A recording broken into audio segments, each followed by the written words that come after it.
यह कहानी है मैक्स वर्थिमर की, एक यात्रा जिसने उनकी सोच बदल दी।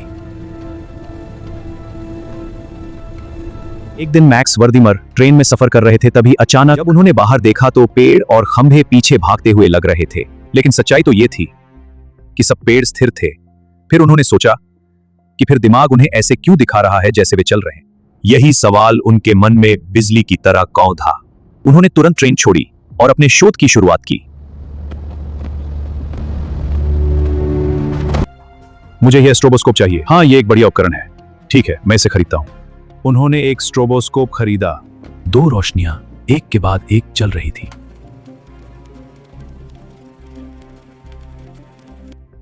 पर देखने पर ऐसा लग रहा था कि जैसे दोनों रोशनी एक साथ चल रही हो। यहीं से वर्थिमर ने एक सिद्धांत दिया कि हमारा मस्तिष्क चीजों को एक संपूर्ण रूप में देखता है, अलग अलग नहीं। जब हम एक एक सुर को अलग अलग सुनते हैं तो वे सिर्फ साधारण ध्वनियां होती हैं, लेकिन जब यही सुर आपस में मिलते हैं तो एक खूबसूरत और सुरीली धुन बन जाती है।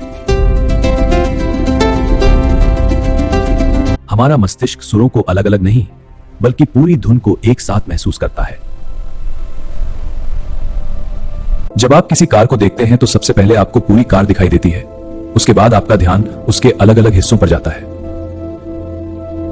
जैसे टायर, हेडलाइट और दरवाजा।